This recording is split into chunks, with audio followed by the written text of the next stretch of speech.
स्वाध्यायः परमः। Doctor Baba Saheb Ambedkar open university.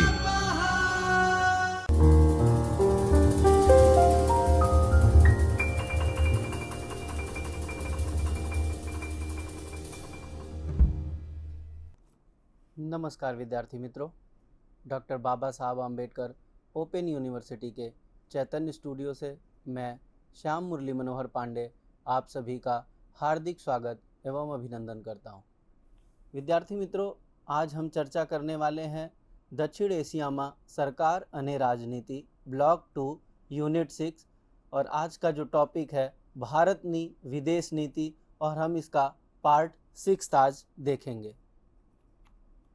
विद्यार्थी मित्रों, आज हम चर्चा करेंगे भारत पाकिस्तान संबंध पर और इसके पहले 1947 से 1990 के दशक तक भारत और पाकिस्तान के संबंधों में क्या विकास रहा, कैसे वो इवॉल्व किया, इसकी हम चर्चा करेंगे। और इसके अगले लेक्चर में हम 1990 के बाद और आज तक के भारत पाकिस्तान संबंध में जो विकास हुए उस पे हम चर्चा करेंगे। तो भारत की निहित शक्ति और केंद्रीयता की दृष्टि से दक्षिण एशिया मूलतः एक तरह से भारत केंद्रित क्षेत्र है। जब हम दक्षिण एशिया की संकल्पना करते हैं और इस बड़े भूभाग को देखते हैं तो इसमें भारत एक तरह से सबसे बड़े क्षेत्र के रूप में उभर के सामने आता है। और भारत की जो विशालता है, भारत का जो सामरिक दृष्टि से इसका जो रचना है, 3 तरफ से जो समुद्र से घिरा हुआ, एक तरफ से इसके प्रहरी के रूप में हिमालय, तो ये इसको एक तरह से सामरिक रूप से भी बहुत इम्पोर्टेंट क्षेत्र के रूप में भारत यहाँ पर दक्षिण एशिया के क्षेत्र में स्थित है। तो यह जो क्षेत्र है एक और समान ऐतिहासिक, सांस्कृतिक और भाषाई विशेषताओं को साझा करता है, वहीं दूसरे ओर यह विदेश नीति और रणनीतिक दृष्टिकोण की सामाजिक राजनीतिक गतिशीलता के संदर्भ में भिन्न है। तो अगर हम देखेंगे तो दक्षिण एशियाई क्षेत्र के जो भी 8 देश हैं, अफगानिस्तान, पाकिस्तान, भारत, बांग्लादेश, भूटान और श्रीलंका, मालदीव्स, तो इनमें कहीं न कहीं कुछ भाषाई समानता है। अगर हम बांग्लादेश की बात करें तो बांग्ला भाषा भारत के पश्चिमी बंगाल क्षेत्र से शेयर करते हैं। इसी तरह से पाकिस्तान का जो पंजाब प्रोविंस है, वहाँ जो पंजाबी भाषा है वो भारत के पंजाब क्षेत्र से। इसी तरह जो श्रीलंका को देखें तो वहाँ पे भी एक तमिल भाषाई क्षेत्र है, तमिलियों का वहाँ बोलबाला है, एक क्षेत्र में उनकी एक तरह से कहे तो वो केंद्रित हैं, तो वो भारत के तमिलनाडु के क्षेत्र से उनकी समानता को पुष्टि करता है। तो इस प्रकार हम देखेंगे तो भारत के ही केंद्र को रख के एक तरह से देखा जाए तो दक्षिण एशिया का संरचना जो है वो उभर के सामने आता है। अब भारत के अधिपत्य का मुकाबला करने के लिए बाहरी शक्तियों की भागीदारी की तलाश में उनका जानबूझकर उठाया गया कदम दक्षिण एशियाई वास्तविकताओं का हिस्सा बन गया है। अब जैसे भारत का पे हमेशा से जो उसके नेबरिंग कंट्रीज हैं वो आरोप लगाते रहे कि भारत मतलब बड़े भाई के रोल में रहता है। इसका एक पॉजिटिव एस्पेक्ट भी हो सकता है, लेकिन वो उसके नकारात्मक पहलू को ज़्यादा जोर देते हैं कि भारत एक बॉस की भूमिका में होता है या भारत मतलब अपनी बातों को मनवाने के दृष्टिकोण से संबंध रखना चाहता है या एक तरह से अपने आप को अपर हैंड पे रखना चाहता है। तो इस चीज़ को काउंटर करने के लिए जो पड़ोसी देश हैं वो विदेशी जो ताकतें हैं, जो शक्तियां हैं, उनको यहाँ पे दक्षिण एशिया में लेकर आते हैं जिससे भारत को काउंटर किया जा सके या भारत के अधिपत्य को चैलेंज किया जा सके, जो तथाकथित अधिपत्य मानते हैं। भारत पाकिस्तान संबंध एक महत्वपूर्ण कड़ी बने हुए हैं जिस पर दक्षिण एशियाई शांति स्थिरता निर्भर करती है। भारत और पाकिस्तान अगर देखा जाए तो भारत के बाद पाकिस्तान ही भौगोलिक दृष्टि से एक बड़ा क्षेत्र है दक्षिण एशिया में, और इनके बीच में अगर शांति रहती है तो पूरे दक्षिण एशिया के क्षेत्र में एक तरह से शांति और स्थिरता का भाव होता है। अदरवाइज हम देखते हैं कि इन दोनों के बीच जब कॉन्फ्लिक्ट की स्थिति होती है तो दक्षिण एशिया में शांति की संकल्पना करना एक तरह से बेमानी हो जाता है। भारत और पाकिस्तान के बीच दुश्मनी की जड़ें अतीत की ऐतिहासिक विरासतों में हैं और जो परस्परी राष्ट्रीय हितों और विचारधाराओं से प्रेरित हैं। हम देखते हैं कि भले ही भारत विभाजन को एक तरह से एक्सेप्ट कर लिया, पर जो टू नेशन थियरी थी जिन्ना की, उसको आज तक भारत अंगीकृत नहीं कर पाया, उसको मान नहीं पाया है।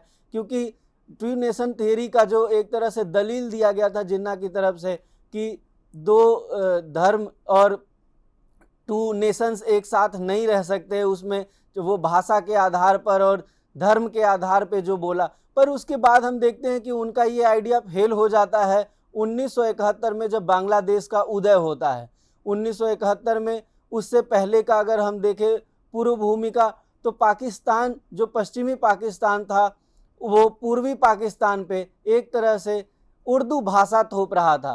तो जो बांग्ला भाषी लोग थे पूर्वी पाकिस्तान में, वो इस चीज़ का विरोध करते हैं, और हम देखते हैं कि बांग्लादेश मुक्ति वाहिनी और भारत के सहयोग से एक तरह से पाकिस्तान को 1971 के युद्ध में पराजित करता है और एक नए राष्ट्र का उदय हम देखते हैं।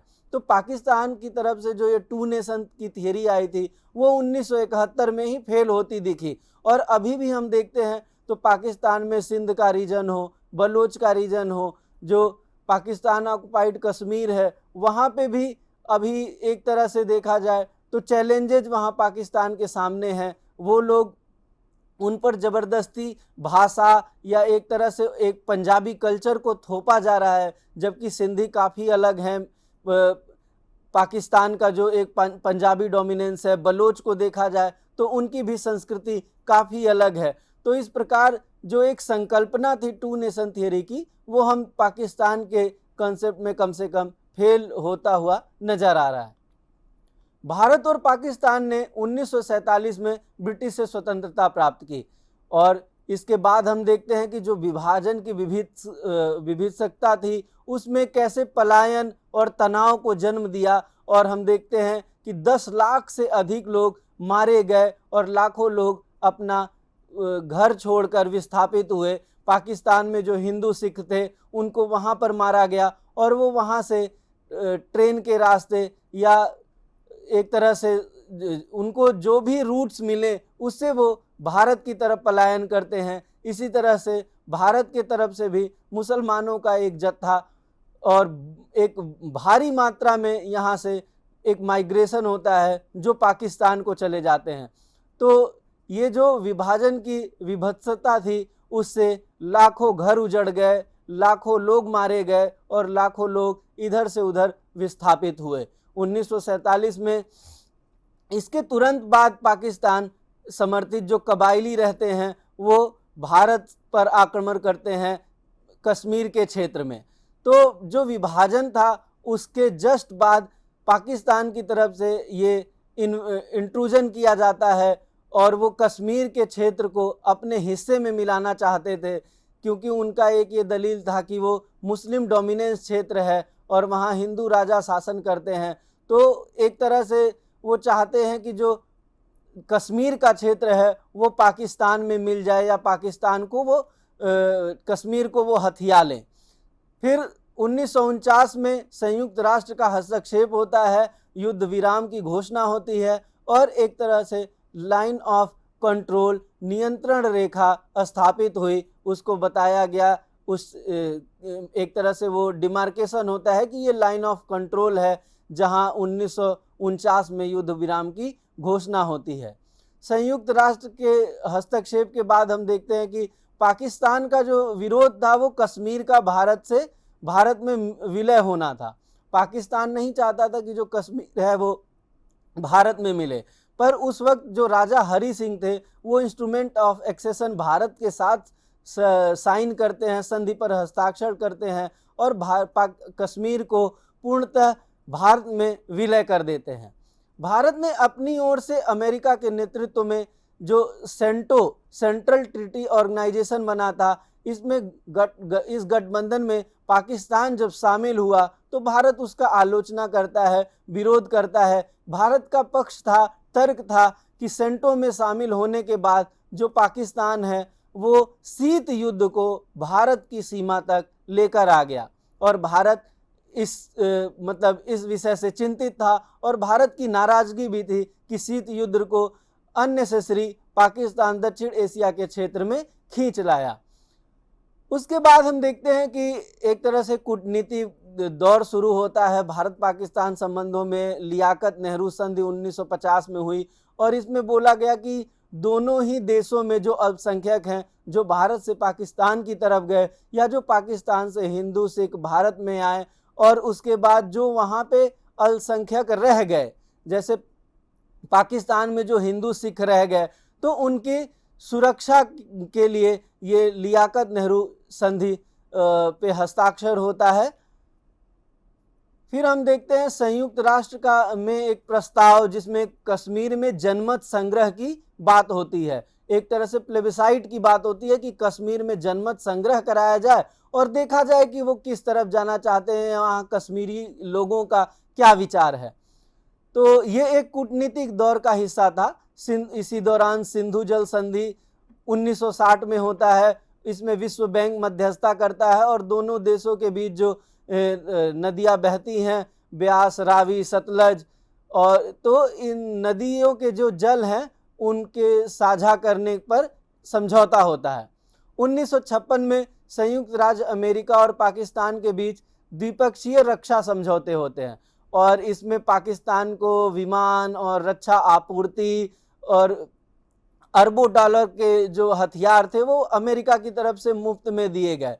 तो इससे पाकिस्तान की सैन्य ताकत तो बढ़ती है, पर भारत इस पे चिंता जाहिर करता है कि पाकिस्तान को ये जो भी हथियार मिले हैं, हो सकता है अमेरिका इसके पीछे दलील देता था कि उसको रसिया को काउंटर करना है और एक तरह यूएसएसआर जो उस वक्त था उसको काउंटर करना है, पर भारत की चिंता जग जाहिर थी और भारत इसको जानता था कि पाकिस्तान इन हथियारों का इस्तेमाल भारत के ही खिलाफ करेगा। तो भारत की ये नाराजगी थी, भारत की ये चिंता थी। और हम देखते हैं 1965 के युद्ध में, भारत पाक का जब युद्ध होता है तो पाकिस्तान बखूबी उन्हीं हथियारों का इस्तेमाल भारत के खिलाफ करता है। पाकिस्तान का ऑपरेशन जिब्राल्टर जो था वो 1965 में फिर से कश्मीर में शुरू होता है और एक बार जो मुंह की खाए थे पाकिस्तान के लोग, पाकिस्तान की आर्मी, तो वो उससे बाज नहीं आ रहे थे। उनकी एक और कोशिश थी कि किसी तरह से कश्मीर के कुछ हिस्सों को, भूभाग को और शामिल किया जाए, जो 1947 के बाद लगभग 1/3 हिस्से पे उनका अनाधिकृत रूप से जो कब्जा हुआ था उसको बढ़ाने को एक और उनकी मंशा थी, जो 1965 के युद्ध में विफल होती है। भारतीय सेना इसका एक तरह से देखे तो कड़ा जवाब देता है और भारतीय सेना लाहौर तक पहुंच जाती है। 1966 में सोवियत संघ जो रहती है, सोवियत यूनियन, उसकी मध्यस्थता में युद्ध विराम होता है और यथास्थिति को बहाल कर दिया जाता है। फिर 5 साल बाद ही हम देखते हैं कि 1971 में फिर से भारत और पाकिस्तान का युद्ध होता है और हमने पहले जिक्र किया कि किस तरह से पश्चिमी पाकिस्तान उस वक्त पूर्वी पाकिस्तान के क्षेत्र में अपने उर्दू भाषा को थोप रहा था, जो पूर्वी पाकिस्तान अभी के बांग्लादेश को नागवार था। उनके एक तरह से जो बांग्लादेशी वो एक जनसंख्या थी, उनको अपने भाषा से दूर करने की जो कोशिश थी उसको नेस्तनाबूद किया बांग्लादेशी लोगों ने। बांग्लादेश में जो मुक्ति वाहिनी बनी और वो भारत के सहयोग से ये सब कुछ हुआ। और पूर्वी पाकिस्तान में जो राजनीतिक संकट था, भारत उसमें बांग्लादेश को समर्थन देता है और दिसंबर 1971 में भारत पाकिस्तान युद्ध के बाद हम देखते हैं 16 दिसंबर 1971 को पाकिस्तान हारता है और बांग्लादेश एक तरह से निर्माण होता है, एक नए राष्ट्र का उदय होता है। 1972 में इस युद्ध के पश्चात शिमला समझौता होता है, जिसमें शांति की बहाली और जो नियंत्रण रेखा थी उसकी पुनः पुष्टि की जाती है कि जो नियंत्रण रेखा है अभी दोनों वापस वहीं चले जाते हैं। और जो एक तरह से 1971 के युद्ध में जो भारतीय सेना पाकिस्तान में अंदर घुस गई थी, तो वापस से वो पुनः इस जो पुरानी स्थिति रहती है नियंत्रण रेखा की, उसको बहाल किया जाता है। अब हम चर्चा करेंगे 1980 के दशक का। खालिस्तान आंदोलन पाकिस्तान द्वारा कथित रूप से पंजाब में सिख उग्रवाद को समर्थन दिया गया और इसका जन्म हुआ। तो पाकिस्तान जब एक तरह से कश्मीर के क्षेत्र में फेल हुआ, 1971 में भारत ने उसके एक बड़े हिस्से को अलग करके एक नया राष्ट्र बनाया, तो पाकिस्तान भी अपनी तरफ से एक नया कोशिश करता है, एक नया फ्रंट खोलने की कोशिश करता है। और उस वक्त जो पंजाब में एक सिख मिलिटेंसी अपने चरम पे था, उसमें आग में घी डालने का काम पाकिस्तानी सेना और उसकी आईएसआई करती है। तो पाकिस्तान की तरफ से जो कोशिश की गई सिख उग्रवाद को बढ़ाने का, वो वहाँ हम देख पाते हैं कि कश्मीर के बाद पाकिस्तान में पंजाब के क्षेत्र में स्थिति थोड़ी खराब होती है। सियाचिन संघर्ष 1984 में हम देखते हैं कि भारत एक तरह से प्रीएम्प्टिव स्ट्राइक करके सियाचिन ग्लेशियर पर कब्जा करता है और जियाउल हक के शासन में पाकिस्तान इसके बाद परमाणु कार्यक्रम में तीव्रता लाता है। भारत भी अपनी तरफ से सैन्य आधुनिकीकरण को बढ़ावा देता है। 1990 का जो दशक है वो एक तरह से बढ़ता उग्रवाद और कूटनीतिक गतिरोध का रहता है, जिसमें हम देखते हैं कश्मीर में फिर से उग्रवाद एक तरह से जन्म लेता है, जिसमें कश्मीरी पंडितों को वहां से पाकिस्तानी समर्थित आईएसआई और आतंकवादियों द्वारा कश्मीर घाटी से कश्मीरी हिंदुओं को, कश्मीरी पंडितों को मार के भगाया जाता है उनके अपने ही क्षेत्र से। और ये वो दौर था जिसमें दोनों ही देश परमाणु क्षमता विकसित करते हैं और शांति वार्ताओं का जो प्रयास रहता है वो विफल होता नजर आता है। इसका निष्कर्ष और हम देखें 1990 के दशक तक, तो इसमें एक तरह से लगातार शत्रुता नजर आई थी। शांति के प्रयास बहुत किए गए भारत की तरफ से, लेकिन पाकिस्तान में जो नेतृत्व क्षमता का अभाव था, जो वहाँ पाकिस्तान की मिलिट्री एक तरह से जो डोमिनेंट रोल में थी, तो वो बातचीत का समाधान नहीं निकल पाया। और हम देखते हैं कि उसके बाद जो चुनौतियां थी उसको भारत और पाकिस्तान अवसर में बदलने की कोशिश करते हैं। तो विद्यार्थी मित्रों, इस लेक्चर में आज के अंक में बस इतना ही। हम फिर मिलेंगे इसी विषय को आगे बढ़ाते हुए। तब तक के लिए नमस्कार, धन्यवाद। स्वाध्यायः परम्।